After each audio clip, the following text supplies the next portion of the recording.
Di balik kesuksesan Sultan Andara, Raffi Ahmad, juga kedua adiknya, Nisha Ahmad dan Shana Sadika, ada peran besar seorang wanita hebat yaitu Mama Ami Kanita. Sejak kepergian suaminya, Munawar Ahmad pada Juli 2006 silam, Mama Ami menjadi single parent bagi ketiga anaknya. Kerja keras Raffi, Nisha, dan Nanas tidak ada artinya tanpa restu dan doa tulus dari Mama Ami. Mama Ami bersyukur bisa mengawal anak-anaknya hingga meraih kesuksesan seperti sekarang. Tapi tahun 2024 ini menjadi tahun kelabu bagi Mama Ami. Wanita berusia 61 tahun ini mengaku sedang terpuruk lahir dan batin karena melihat perceraian Nisha dan Andika Rosadi. Ya, ini paling menyedihkan banget sih dalam kehidupan Mama gitu. Ini termasuk salah satu yang sangat amat menyedihkan gitu kan. Sedihnya luar biasa bisa dibilang seperti itu karena menyangkut cucu-cucu, karena ini kehidupan cucu-cucu untuk selanjutnya seperti apa nanti ketika orang tuanya seperti ini. Mama sangat menyedihkan dalam lagi sulit hati, itu lagi bersusah hati juga gitu. Sering lah kalau sama Gigi sih ya dengan kesibukannya ya WA-an sering gitu, sama JJ WA-an sering, ya sering sama Andika juga sering gitu. Jadi ya emang komunikasinya mah intens. Ya memang Mama juga tahu ilmu aja sih, oh kalau lagi gini berarti Mama harus komunikasi. Oh ada kayak gini Mama harus komunikasi gitu. Ilmu aja sih, memang sebaiknya seorang mertua harus gimana gitu aja. Ya, Mama Ami tak mau memperlihatkan air matanya, kendati hatinya amat pedih. Untuk pertama kalinya, ia merasa gagal sebagai ibu karena tak bisa membimbing Nisha dan Andika agar mempertahankan pernikahan sampai maut memisahkan. Yang sedikit melegakan, Nisha sekarang berhasil meretas hidup baru sebagai single parent seperti dirinya dahulu. Kegagalan pernikahan seolah ditebus Nisha dengan keberhasilannya di bidang lain.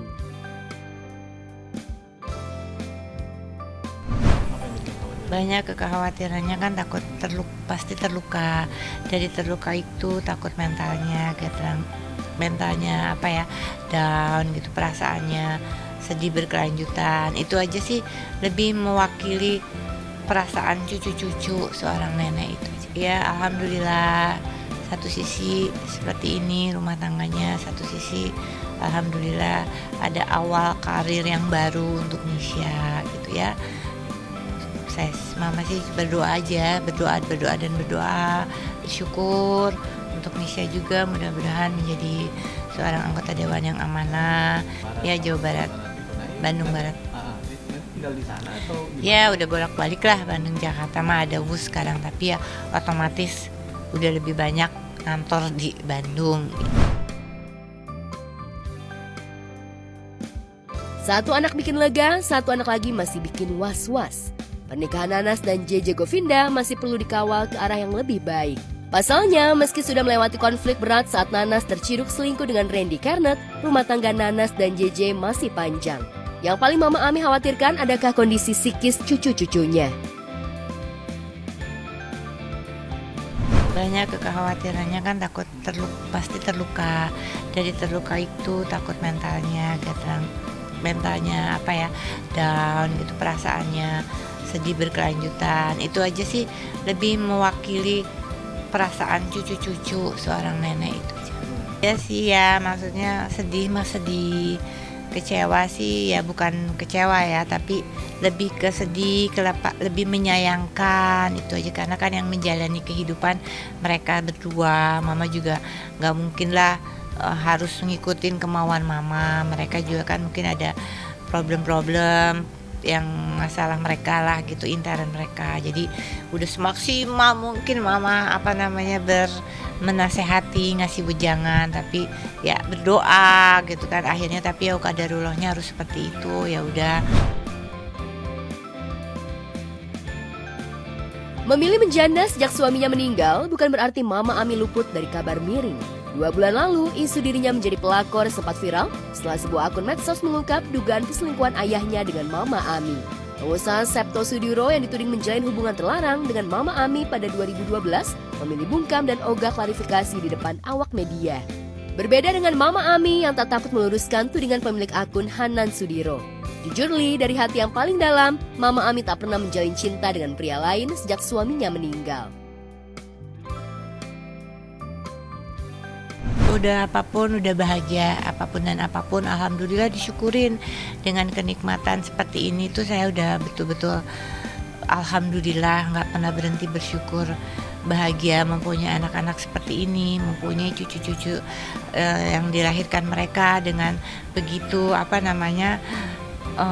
bisa jadi kebanggaan buat saya gitu kan, lucu-lucu dengan prestasi-prestasi mereka. Itu udah membuat saya bahagia gitu, udah membuat saya tidak mau mencari lagi misalnya ada sebuah konflik-konflik ke depannya, problematik dengan saya untuk menghadirkan sosok orang yang baru dalam kehidupan saya dan anak-anak gitu kan. Jadi saya ya udah, hidup kan pilihan gitu kan, nggak semudah itu kan menjalani bersama seseorang gitu kan. Ada anak, ada cucu, wah ribet deh nanti, apalagi beda pikir, wah udah ribet deh. Ada konflik-konflik, ada yang terima, ada yang nggak terima, nggak ada begitu. Jadi alhamdulillah udah bahagia, udah seperti ini gitu. Di balik kepedihan pasti ada kebahagiaan. Mama Ami percaya roda hidupnya terus berputar, menghadirkan suka duka kehidupan yang harus diterimanya dengan lapang dada. Secerca kebahagiaan pun kembali menghampiri Mama Ami lewat prestasi yang diukir Raffi Ahmad, anak sulungnya. Jumat 27 September lalu, Raffi mendapatkan gelar Doktor Kehormatan atau Doktor Honoris Causa dari Universal Institute of Professional Management, sebuah universitas bergengsi di Thailand. Gelar itu diraih Raffi berkat prestasi dan kontribusinya Raffi pada pengembangan industri hiburan konvensional, offline, serta digital di Indonesia. เขายังเป็นศิลปินแห่งชาติของอินโดนีเซียนะคะถ่ายรูปไปก็จะดีนะคะเพราะว่าท่านเองก็เก่งในเรื่องของการบริหารจัดการในส่วนของอีเวนต์นะคะจัดอีเวนต์ต่างๆแล้วก็ยังมีความสามารถในด้านของดิจิทัลการจัดการระบบดิจิทัลนะคะแพลตฟอร์มด้วยนะคะหล่อเลยนะคะยังหนุ่มยังแน่นอยู่นะคะ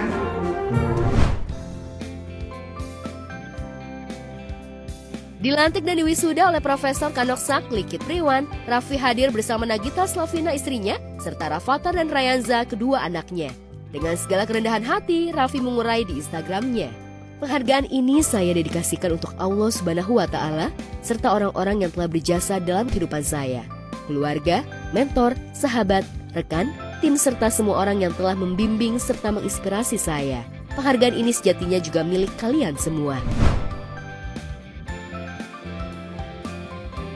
Sepulang umroh bersama Gigi, Rafathar, Rayanza, para ART dan timnya, gelar Doktor Honoris Causa seolah menjadi berkah pertama bagi Raffi.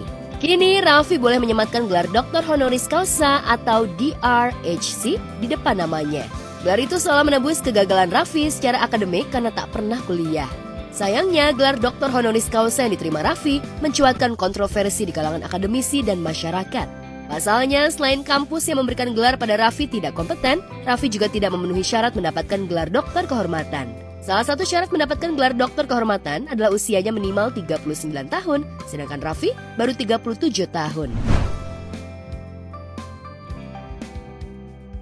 Usai menerima gelar Doktor Honoris Causa, Raffi memboyong istri dan anak-anaknya ke Berlin untuk mengikuti ajang Berlin Marathon 2024. Raffi dan Gigi ikut lomba untuk kategori dewasa, sedangkan Rafathar dan Rayanza ikut kategori maraton untuk anak-anak. Pasti udah langsung ke Berlin kan untuk maraton gitu. Jadi langsung Berlin maraton. Enggak sih, ada sebagian yang pulang, ada sebagian yang Lala kayak Susrini sih ikut ke Jerman. Dadah, doain ya, dadah. Oke, doain papa ya. Oke guys, mau jalan. Udah sayang. Nggak bisa 3 jam papa. Aja, doain. Waduh. Berlin Marathon 50th anniversary. Go! Raffi, good luck ya. Sini. Temu. Finish. Good luck you. Siap. Doain. One, go!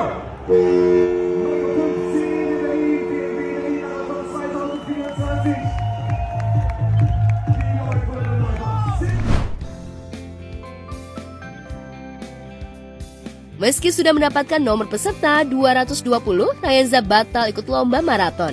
Andai tak dibujuk dan disemangati Gigi, Rafathar pun nyaris batal mengikuti lomba Berlin Marathon. Lucunya, menjelang Rafathar mencapai finish, Rayanza alias Cipung justru tengah pulas tertidur di mobil.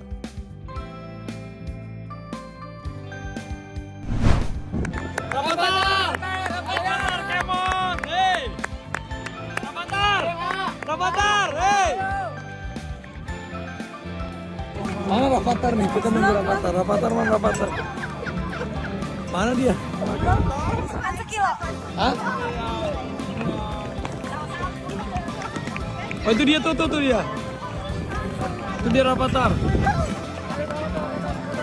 Come on Rafathar. Let's go. Rafathar, let's go. Hey. Let's go. Run, dikit lagi finish itu. Hah? Apa? Kok dia berhenti Berapa sih? meter sih? Di tap. Hei Rafathar.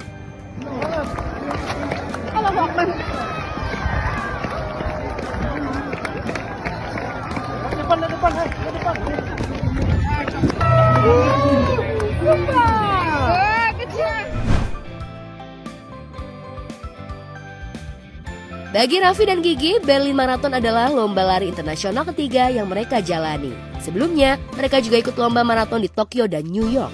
Lantas apa saja pengalaman berkesan Raffi Gigi selama mengikuti Berlin Marathon?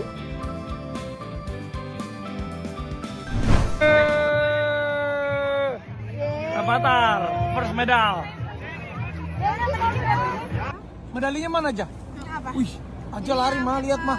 Ih, aja. Selamat untuk Raffi Ahmad yang mendapatkan gelar Doktor Honoris Causa atau gelar doktor kehormatan karena peran besarnya di industri hiburan tanah air. Semoga kedepannya Raffi bisa lebih melebarkan kontribusi terbaiknya di industri hiburan tanah air ya. Dan tentunya rumah tangganya dengan Nagita Slavina juga semakin harmonis.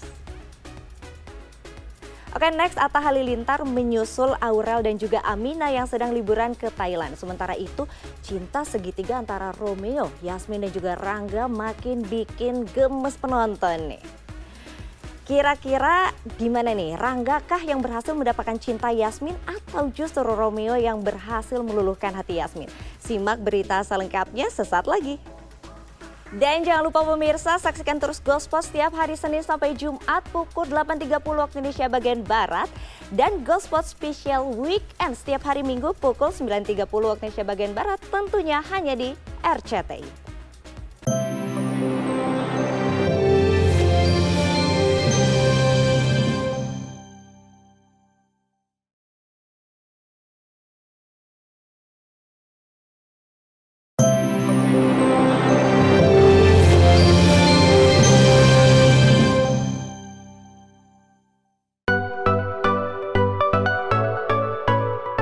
Rehat dari segala aktivitas di tanah air, termasuk dari rumitnya masalah dengan para haters, pasangan Atta Halilintar dan Titania Aurelia Hermansyah terbang ke negeri gajah Thailand untuk berlibur. Sampai di sana, kedua putrinya Aminah Hana Nur Atta dan Azura Humaira Nur Atta sempat mengalami sakit flu karena efek perjalanan dan iklim. Jadi kadang-kadang yang tadinya di Jakarta pada baik-baik, sampai sini ada yang batuk, ada yang pilek. Oke, ayo kita beli makannya. Jadi kita tadi baru sarapan dikit di rumah, di apartemen.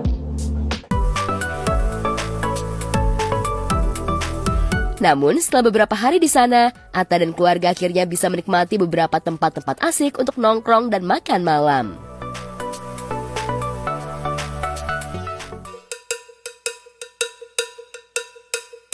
Oke guys, ini makanan-makanan di food court terbesar di Bangkok, mall tergede di Asia katanya guys. Ini guys, ini lihat guys, dalamnya udang kayak gini.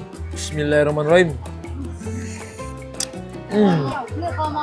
Enak ya, ada kaldu tapi ada gurihnya dan ada jeruk nipis. Nah udangnya kayak gini guys, kita lihat udangnya gede. Kita coba ya, bismillahirrahmanirrahim. Enak banget.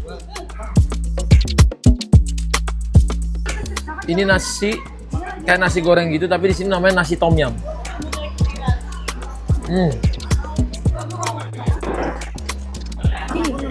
Terus makannya harus pakai seafoodnya gini guys. Nasi tom yum pakai seafood.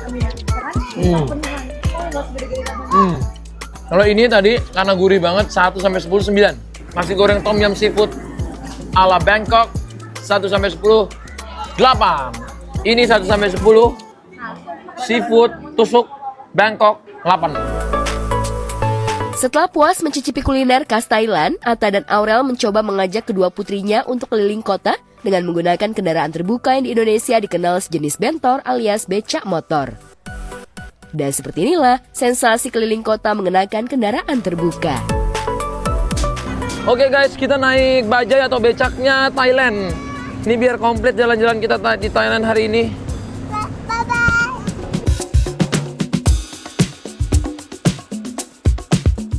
Kita jalan kak. Wuhu.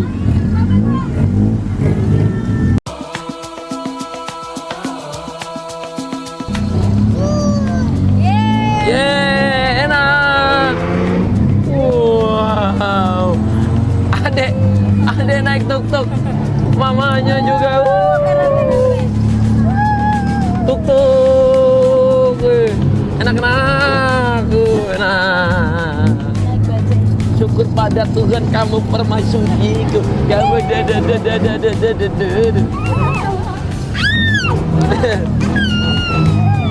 wow.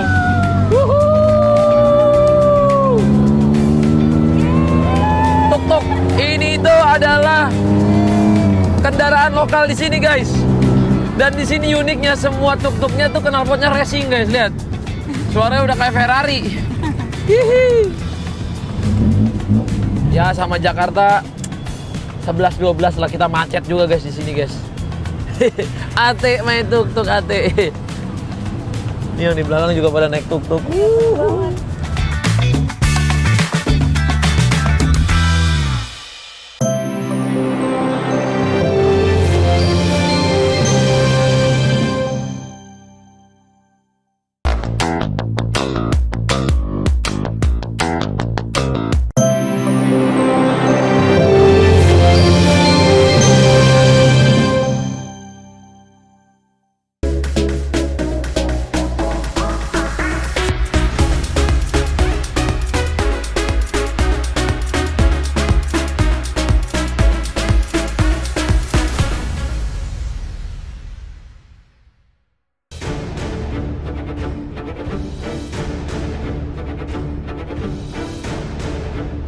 Mengenakan hoodie warna orange, pesinetron Andrew Andika kemarin akhirnya dihadirkan Polres Metro Jakarta Barat guna menjalani tes kesehatan dengan 5 terduga pelaku lainnya terkait narkoba.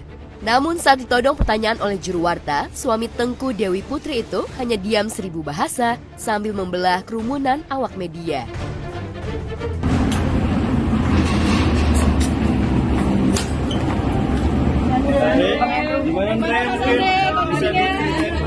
Bagaimana kabarnya Pak? Hari ini ada pemeriksaan apa Pak? Pemeriksaan yang hari ini Pak. Gimana kabar? Ada nyesel nggak Pak? Siap. Dulu ada mode. Warga udah jemput belum Mbak?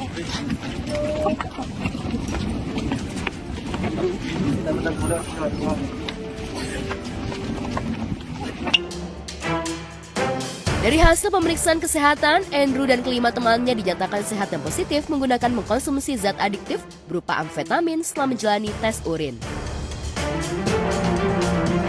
Kami dari Satreskrim Narkoba Metro Jakarta Barat pada hari ini melaksanakan kegiatan pemeriksaan kesehatan dan cek urin terhadap seorang public figure atas nama mulai dengan inisial AA dan 5 orang temannya yang telah kita amankan pada hari Kamis terkait penyalahgunaan narkoba.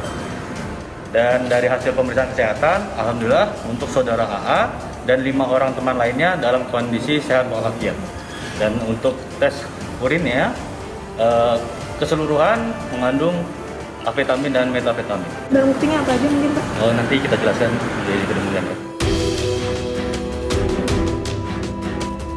Sebelumnya, Andrew dan kelima temannya ditangkap Satres Narkoba Polres Metro Jakarta Barat pada Kamis 26 September 2024 lalu di 2 tempat yang berbeda, yakni di Jakarta Selatan dan Bogor, Jawa Barat.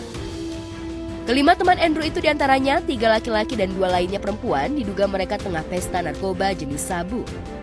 Lantas benarkah usai positif dinyatakan mengkonsumsi zat adiktif itu, Status Andrew dan kelima temannya akan dinaikkan menjadi tersangka. Satres Narkoba melakukan penangkapan terhadap seorang public figure berinisial AA bersama dengan teman-temannya yang telah melakukan penyalahgunaan narkoba. Penangkapan kami lakukan di 2 tempat, yaitu di daerah Bogor dan kemudian di daerah Jakarta Selatan. Terhadap public figure tersebut berinisial AA tersebut saat ini berada di Polres Metro Jakarta Barat. Begitu juga dengan teman-temannya dalam keadaan sehat. Teman-temannya mungkin cukup untuk teman-temannya ada 5 orang, 3 orang laki-laki, 2 orang perempuan, dan diantaranya ada juga yang sebagai influencer. Tertangkapnya Andrew atas dugaan kasus narkoba seolah menambah daftar reputasi buruknya setelah sebelumnya petualangan asmara telarangnya dengan sejumlah wanita dibongkar sang istri. Lantas, mungkinkah Andrew mengalami frustasi akibat digugat cerai sang istri? Atau sebaliknya, ia sudah mengkonsumsi narkoba sejak lama? Bang, mungkin ada upaya untuk merehab atau apa bang? Iya bang. Kenapa nih bang kita bangkas bang? Kenapa bang? Kami cukup menyampaikan, nanti kami akan melakukan pendalaman dan pengembangan. Nanti akan kami sampaikan informasi secara lebih lengkap pada saat kami rilis. Saat Andrew tertangkap akibat kasus narkoba, Tengku Dewi diketahui memposting kalimat agar suaminya bisa menjadikan pelajaran dan bertanggung jawab atas apa yang diperbuatnya selama ini. Ini pilihan hidupnya, biarkan dia bertanggung jawab atas perbuatannya. Tulis Tengku Dewi di akun Instagram miliknya. Kenapa menggunakan?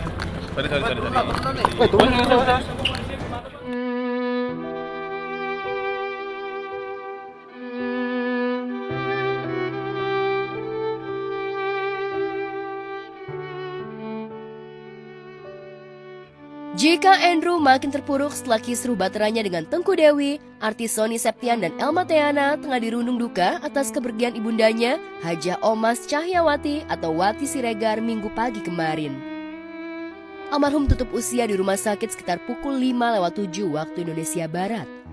Raut duka tampak dari wajah Sony yang hadir ditemani istrinya Fairuz Arafik. Kedukaan makin pekat tatkala almarhumah hendak dibaringkan ke peristirahatan terakhirnya di TPU Karet Bifak, Jakarta Selatan.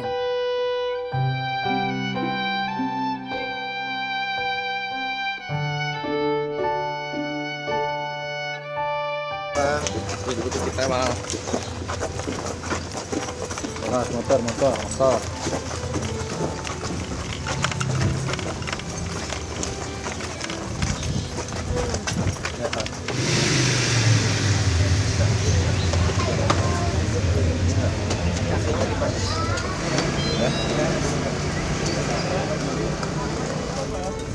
Pak Ali mana Pak Ali? Pak Ali ya. Mana Pak Ali?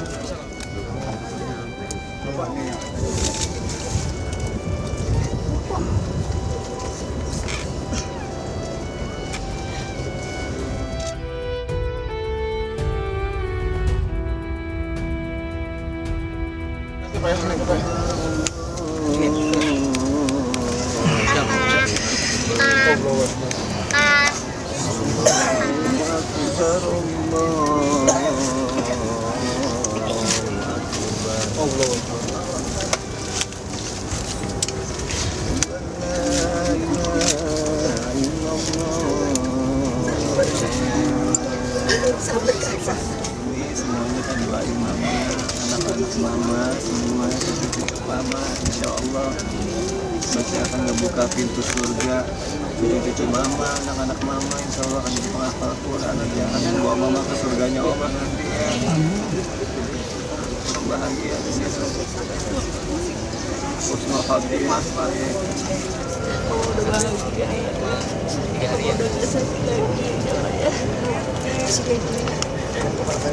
Doain Alma terus sama mama. Doain Mungkin pasca operasi namanya juga udah umur ya, tapi alhamdulillah malamnya udah stabil lagi gitu, tapi lagi di ruang pemulihan gitu. Hari pertama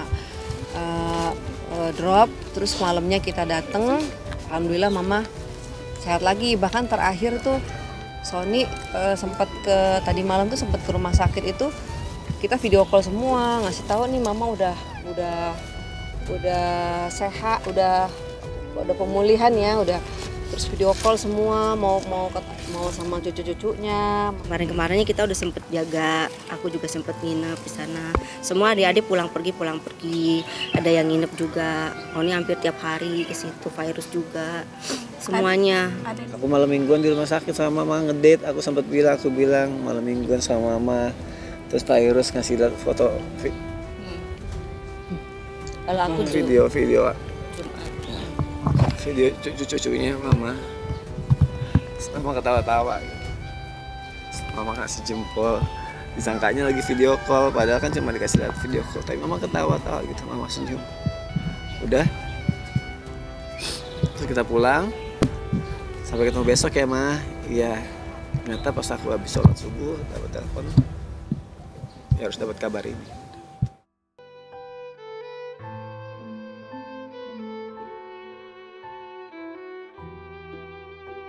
Kepergian Wati Siregar jelas kian menambah duka bagi Sony, apalagi suami virus ini masih menjalani perawatan medis usai dirawat akibat penyumbatan darah di bagian kepalanya. Dengan raut wajah berusaha tegar di depan pusara sang bunda, Sony tampak berusaha ikhlas melepas kepergian sang bunda. Aku yang selama ini kayak nggak pernah ikhlas atau nggak pernah nerima mama sakit. Dan dalam doa aku selalu pengen mama sembuh, panjang umur sampai 100 tahun. Bahkan aku ngomong, akhirnya di hari Jumat itu karena mama gak sadarkan diri. Disitulah pertama kalinya aku bilang, Ma, Sony ikhlas. Kalau yang terbaik buat mama pergi gak apa-apa. Mulai hari ini Sony ikhlas kalau itu bisa ngemudahin mama dan bisa ngilangin sakit mama. Semua ngomong kayak gitu satu persatu. Beberapa hari kan Sony nelpon kondisi mamanya, saya bilang iya, jangan jauh-jauh aja. Kalau memang karena ada firasatnya Sony juga, oh ibunya nggak lama lagi. Saya rasa keluarga sudah ikhlas karena kondisi kesehatan beliau yang artinya sudah sakit, dan sakit itu adalah bagian supaya keluarga itu bisa ikhlas.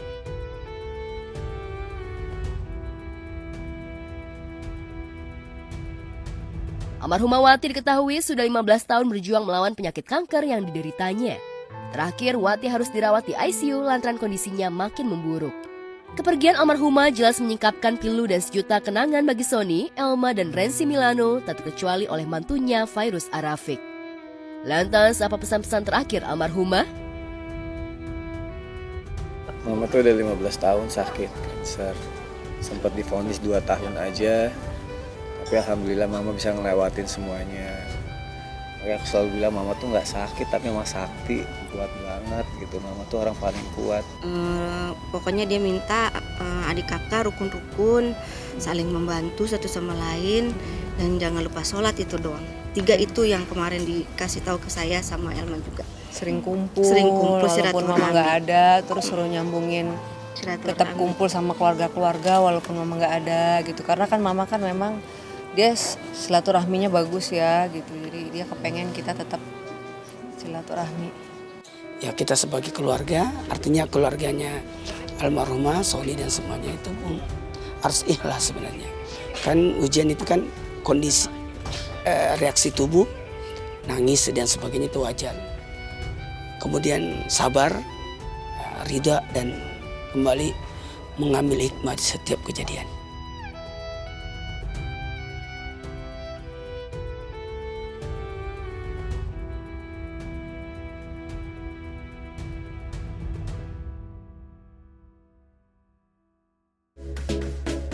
Kami segenap tim Gospot mengucapkan turut berduka cita atas meninggalnya Wati Siregar, ibunda dari Sony Septian. Semoga almarhumah mendapatkan tempat yang layak di sisinya. Amin. Dan sangat disayangkan ya pemirsa, harusnya Andrew Andika bisa menyelesaikan permasalahan rumah tangganya dengan baik, bukan malah terjerat kasus narkoba. Pokoknya kita doakan yang terbaik buat Andrew dan juga Tengku Dewi. Kembali lagi di Gospot pemirsa, bersama saya Cynthia Fitriani yang akan mengupdate berita-berita selebriti paling hot pastinya hanya di Gospot. Next, seperti apa pengalaman spiritual Paula Verhoeven selama menjalankan ibadah umroh? Simak berita selengkapnya sesaat lagi, tetap di Gospel. Umrohnya nikmat, cuman lebih kayak alhamdulillah punya banyak waktu untuk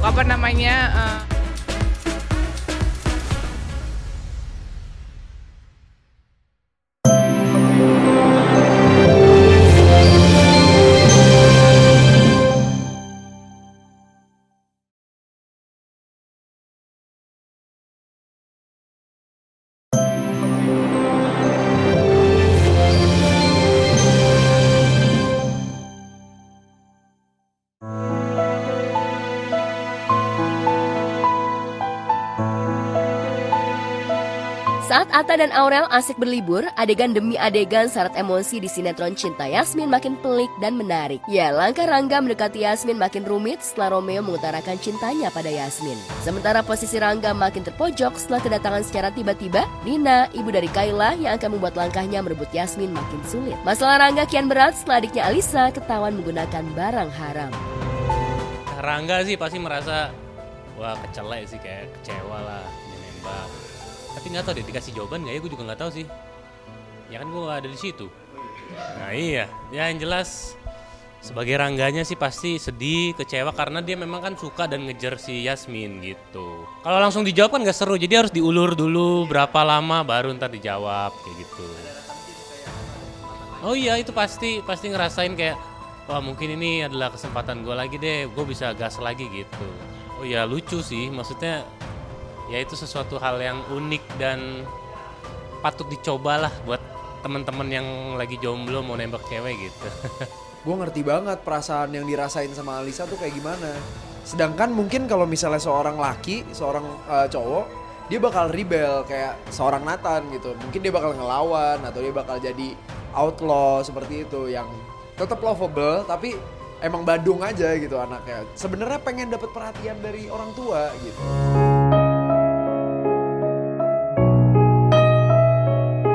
Sementara pasca insiden jatuhnya Romeo dari udara saat menjalani kegiatan para layang, Yasmin terus dirundung malang.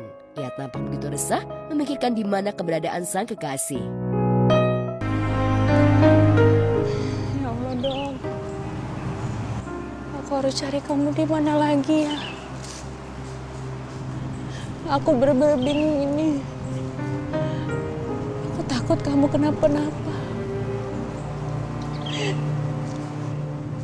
Aku takut kamu lagi gak baik-baik aja, dong.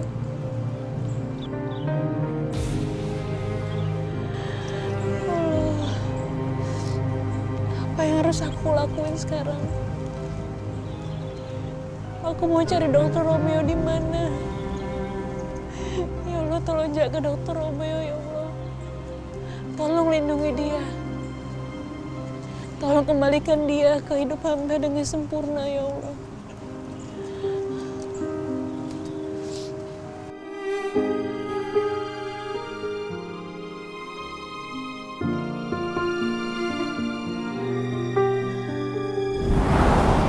Wah, Yasmin! Dokter! Yasmin!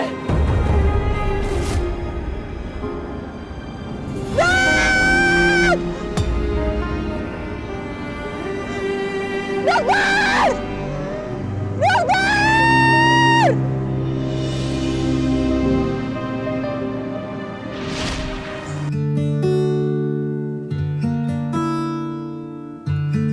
Di tengah pencarian itu, Yasmin berjanji akan selalu setia menunggu kekasihnya sampai Romeo ditemukan. Kamu gak usah khawatir, Dok. Aku akan setia nungguin kamu di sini. Aku akan cari kamu terus. Dan aku gak akan kemana-mana sampai kamu ditemukan.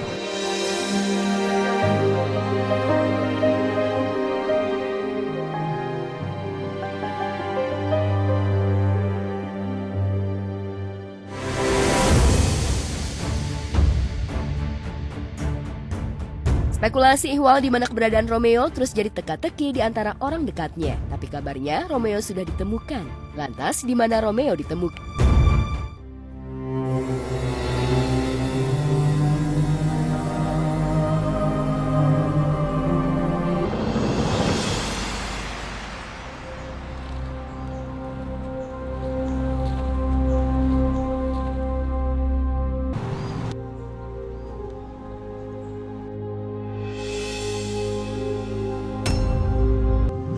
Dokternya beneran kamu? Ini aku Yasmin.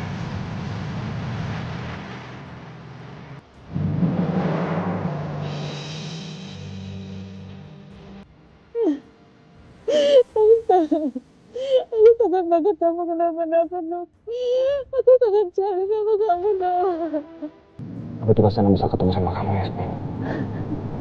Tapi kita bisa ketemu cuma sebentar. Kenapa? Kamu dengerin aku. Aku cinta sama kamu, Yasmin. Sampai selamanya. Walaupun raga aku udah nggak ada, Yasmin.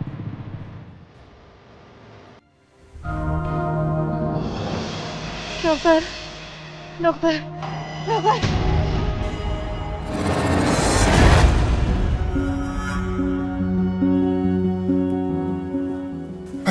Mas mau ngapain? Saya bisa jelasin, tunggu sebentar.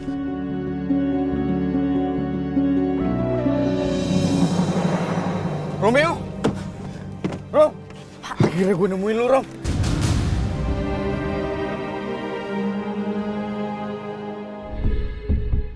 Kami berdua ini yang mau nolongin temannya Mas. Bener, Mas. Kami memang mau bawa ke rumah sakit. Tapi apa? Kami juga coba merawat dia di rumah tapi kondisinya malah semakin parah.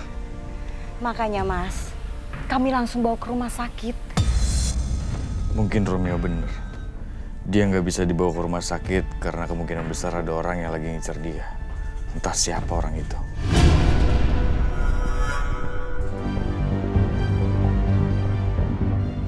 Romeo, kamu di mana sih? Aku hebat kan? Bisa menyingkirkan Romeo?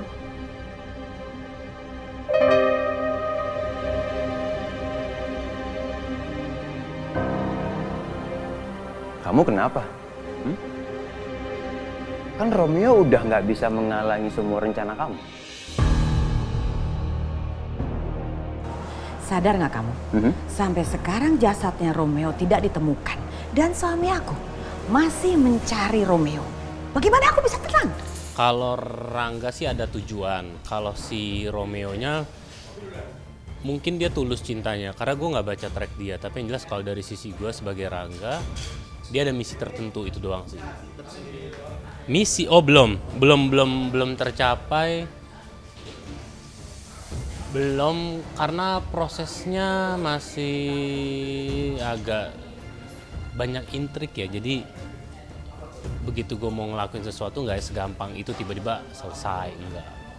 Ya nggak apa-apa, ya itu pilihan mereka untuk dukung siapapun nama siapapun ya. Yang jelas dari gue sih personally ya just do the professional aja gitu.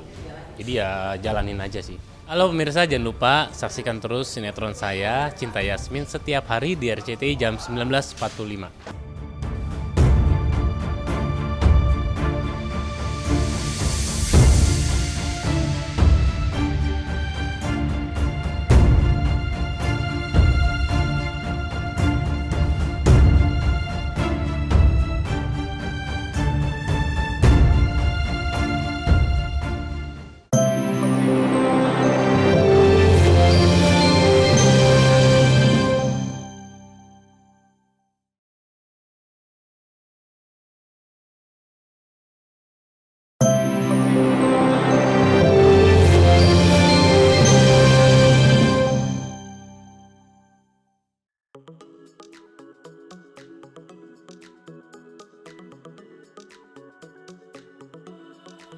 Pemirsa, Paula Verhoeven baru saja pulang dari menunaikan ibadah umroh. Serangkaian prosesi ibadah umroh selama berada di Tanah Suci telah ia tunaikan. Secara eksklusif kepada tim Gospot, istri Baim Wong itu menceritakan pengalaman religinya setelah selama 9 hari berada di tanah para nabi itu. Paula mengaku umroh kali ini sama seperti sebelumnya, merasa senang bisa fokus ibadah selama di Tanah Suci, walau tidak ada pengalaman spiritual apapun yang dirasakan. Alhamdulillah seperti biasa umrohnya hikmat, pengalaman spiritual kemarin nggak ada sih, cuman lebih kayak alhamdulillah punya banyak waktu untuk ke masjidnya, terus kayak gitu. Pokoknya benar-benar waktu buat diri sendiri sama Allah, itu aja sih.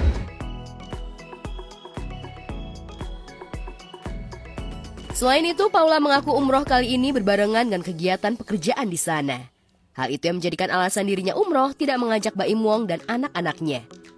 Terlebih diakuinya, Baim saat ini tengah memiliki kesibukan yang tidak bisa ditinggalkan, menjalani promo film Lembayung dan harus jaga anak-anak mereka.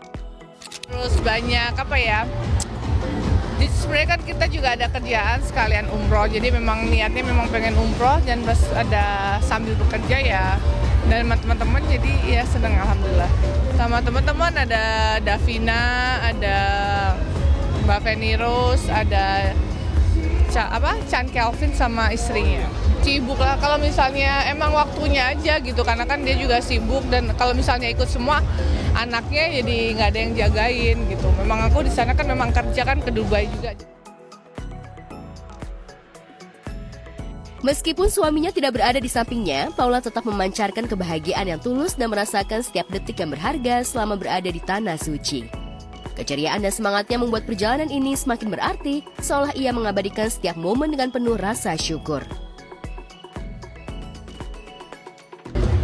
Memang kerja sambil umroh dan kebetulan aku punya waktu untuk umroh sendiri. Kalau sama anak-anak kan beda kan, jadi kan memang bisa fokusnya ke anak-anak. Jadi alhamdulillah kemarin punya waktu bisa umroh sendiri, jadi ada waktu lebih buat beribadah.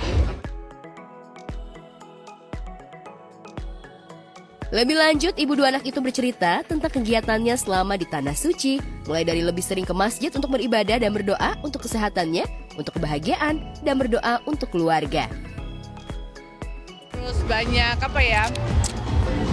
sebenarnya kan kita juga ada kerjaan sekalian umroh, jadi memang niatnya memang pengen umroh dan pas ada sambil bekerja ya. Dan teman-teman jadi ya seneng alhamdulillah.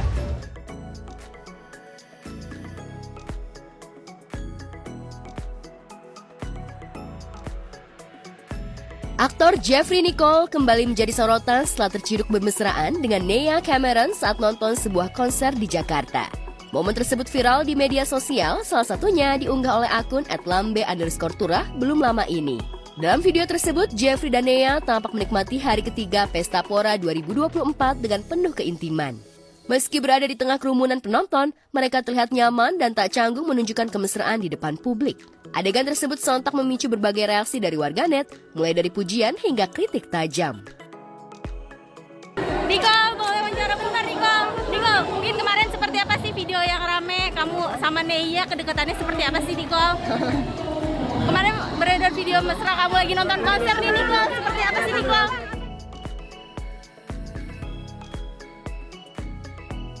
Cuplikan video yang beredar memperlihatkan Jeffrey Nicole memeluk Nea Cameron dengan erat saat keduanya tengah asyik menikmati penampilan para musisi di atas panggung. Menanggapi viralnya video kedekatan dirinya dengan Nea Cameron, artis kelahiran Jakarta 1999 lalu itu enggan merespon isu yang berkembang. Ia lebih memilih melayani bersuah foto bersama fansnya.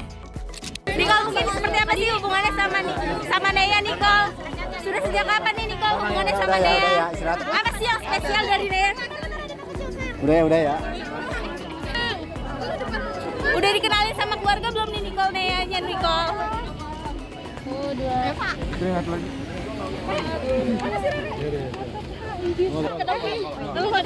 Soal kemarin nonton konser bareng seperti apa Nicole kemesraannya?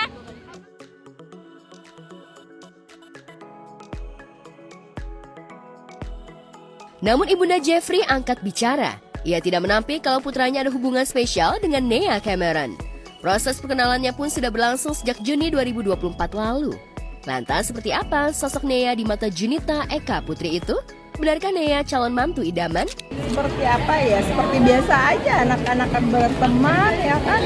Emang udah dikenalin juga ke tante nih ya? Udah sejak kapan nih tante hubungannya? Sejak kapan persisnya saya juga nggak tahu.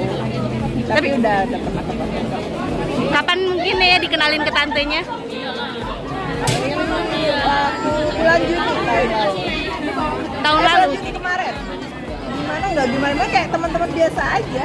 Mungkin calon mantu idaman nggak sih Tante? Nggak tahu ya, itu biarkan mereka. Tapi menargetkan Nicole untuk nikah muda gitu nggak sih Tante? Nggak ada target dari saya, biarkan Nicole aja nanti yang ngurus sendiri. Tapi ada keseriusan nggak sih Nicole dengan Nea Tante? Nggak tahu juga ya, aku juga belum sempat nanya, belum sempat ngobrol, biarin aja. Tapi Tante setuju dengan Nea Tante? Ya sejauh ini sih ya baik-baik aja, oke.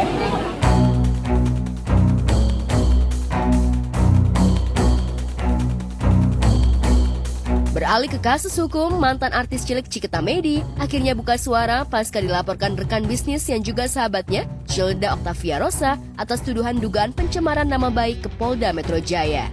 Didampingi kuasa hukumnya, Cikita Medi mengeluarkan unek-uneknya atas laporan rekan bisnisnya itu. Ia merasa kecewa atas langkah hukum yang diambil Shilda yang seharusnya bisa dibicarakan secara baik-baik. Ya, sangat disayangkan. Hal seperti ini tidak dimusyawarahkan terlebih dahulu. Gitu ya, saya tahu dari media, jadi maka dari itu saya butuh untuk silent, mengetahui sejauh mana laporan ini.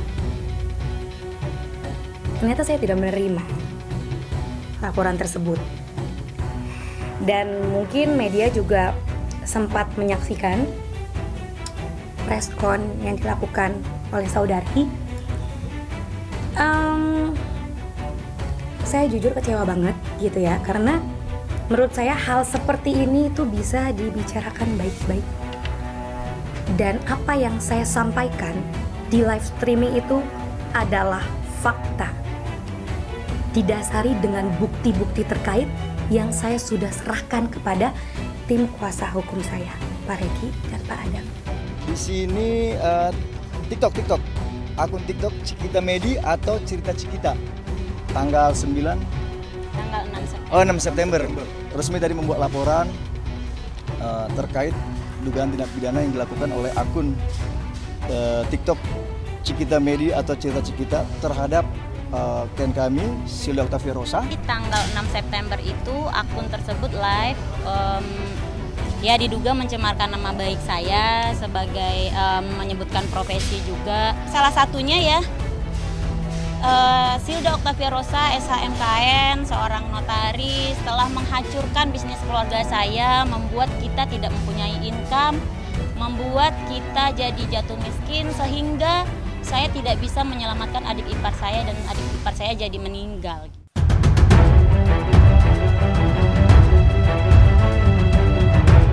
Hal yang lebih membuat Cikita Medi terheran-heran adalah kasus yang diperkarakan di mana ia disebut telah mencemarkan nama baik pelapor Shilda Octavia Rosa. Atas laporan polisi tersebut, kini Cikita Medi merasa dirugikan. Mungkin teman-teman bisa melihat gitu ya, banyak kerugian-kerugian yang ditimbulkan di sini akibat berita tersebut gitu. Nah ini terkait udah ke masalah ranah bisnis ya, saya tidak berbicara personal di sini. Nanti kita akan sediakan bukti. Yang pasti itu kerugian di materi dan imaterial.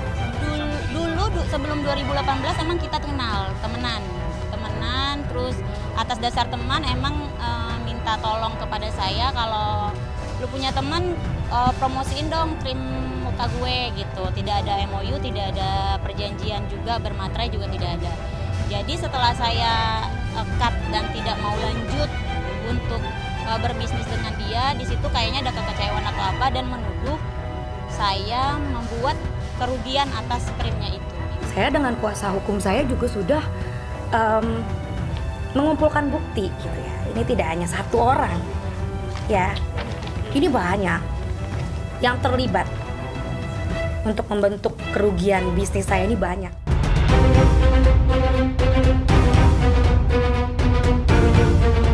Karena merasa tidak melakukan pencemaran nama baik, maka pihak Cikita Medi memberikan somasi kepada Shilda Octavia Rosa beberapa waktu lalu.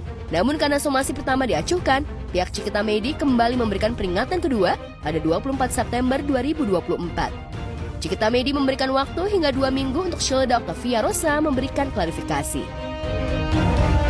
Berarti somasi pertama ke pihak sana? Baru somasi pertama, belum direspon. Akan Segera dilayangkan. Segera. Tidak ada. Saya tahu dari teman-teman media.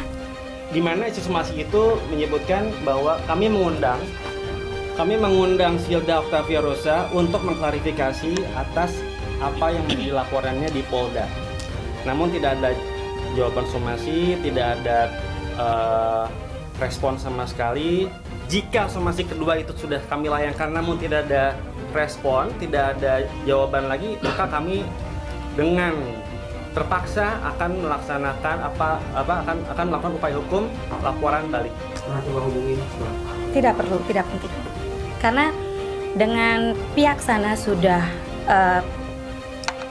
pakai jalan ini, ya oke, saya jabanin, gitu loh. Karena diselesaikan secara kekeluargaan sepertinya tidak bisa.